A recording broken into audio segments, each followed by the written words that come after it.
কোটা সংস্কার আন্দোলনকারীদের সঙ্গে ছাত্রলীগ ও পুলিশের দফায় দফায় সংঘর্ষে এখনো পর্যন্ত ৬ জন নিহত ও প্রায় শতাধিক আহত হয়েছে। চলুন এক নজরে দেখে নিই আজকের সারা দেশের চিত্র।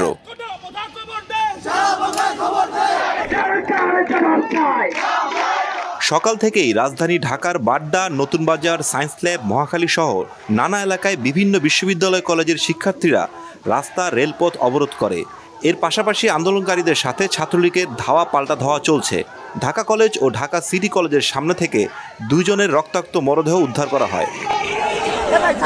মঙ্গলবার বিকাল 4টার দিকে চট্টগ্রামের ছাত্রলীগের সঙ্গে কোটা সংস্কারকারী আন্দোলনকারীদের সংঘর্ষে 3 জন নিহত হয়েছে। চট্টগ্রাম মেট্রোপলিটন পুলিশের commissioner Saiful Islam the Daily স্টারকে বলেন, নিহতদের একজন চট্টগ্রাম কলেজের শিক্ষার্থী, আরেকজন পথচারী, অপরজন ব্যবসায়ী।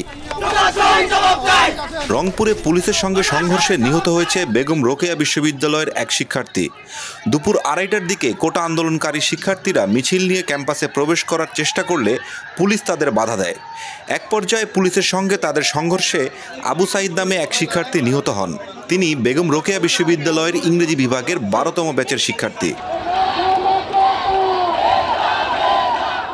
কোটা সংস্কারের দাবিতে বিভিন্ন শিক্ষা প্রতিষ্ঠানের শিক্ষার্থীরা বরিশালের কেন্দ্রীয় বাস টার্মিনাল এলাকায় অবরোধ করে বিক্ষোভ করেছেন। সকাল 11টা থেকে তাদের এই অবরোধের ফলে ঢাকা বরিশাল মহাসড়কে দূরপাল্লা এবং অভ্যন্তরীণ সব রুটের যান চলাচল বন্ধ হয়ে যায়। আন্দোলনকারী শিক্ষার্থীরা ঢাকা মহাসড়কের নতুল্লাবাদ এলাকায় পুলিশ বক্সে অতর্কিত হামলা চালালে কয়েকজন পুলিশ আহত হন। বর্তমানে থমথমে পরিস্থিতি স্বাভাবিক রাখতে সেখানে অসংখ্য পুলিশ মোতায়েন করা হয়েছে। রাজশাহী বিশ্ববিদ্যালয়ে দুপুর 2টার পর থেকে বিভিন্ন হল থেকে শিক্ষার্থীরা বিক্ষোভে যোগ দিতে ক্যাম্পাসে জড়ো হতে শুরু করে। শিক্ষার্থীদের ঠেকাতে 2:30টার দিকে ছাত্রলীগের নেতাকর্মীরা বিভিন্ন হলের গেটে তালা দেয়। এ সময় শহীদ জিয়াউর রহমান হলের ভেতর শিক্ষার্থীদের সঙ্গে ছাত্রলীগ নেতাকর্মীদের সংঘর্ষ হয়। এক পর্যায়ে বিভিন্ন হল থেকে শিক্ষার্থীরা তালা ভেঙে লাঠি নিয়ে বের হয়ে বিক্ষোভ শুরু করে। এই সময় বিশ্ববিদ্যালয়ের কয়েক হাজার শিক্ষার্থীদের বিক্ষোভের মুখে ক্যাম্পাস থেকে বের হয়ে গেছে রাজশাহী বিশ্ববিদ্যালয়ের শাখা ছাত্রলীগের সভাপতি মোস্তাফিজুর রহমান বাবু ও সাধারণ সম্পাদক আসাদুল্লাহ হিল গালিব।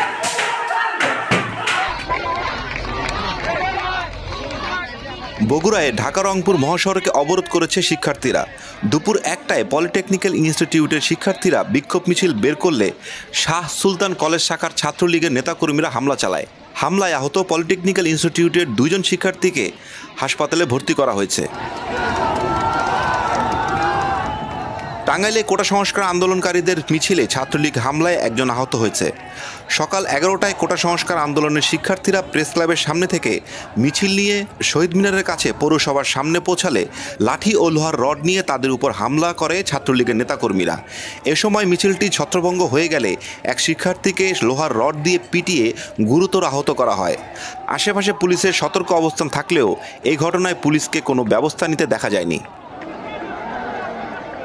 সাভারে জাহাঙ্গীরনগর বিশ্ববিদ্যালয়ের সামনে কয়েক হাজার শিক্ষার্থী ঢাকা আরিচা মহাসড়ক অবরোধ করে।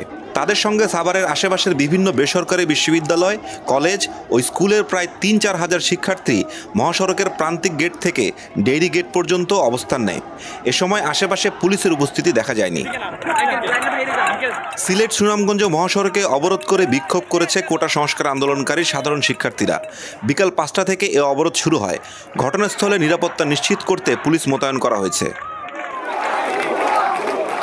এছাড়াও মানিকগঞ্জ, বান্দরবান, গাজীপুর, কুমিল্লা, নারায়ণগঞ্জ সহ অন্যান্য জেলাগুলোতেও কোটা সংস্কার আন্দোলনকারীদের সাথে ছাত্রলীগ ও পুলিশের মুখোমুখি অবস্থানের খবর পাওয়া গেছে।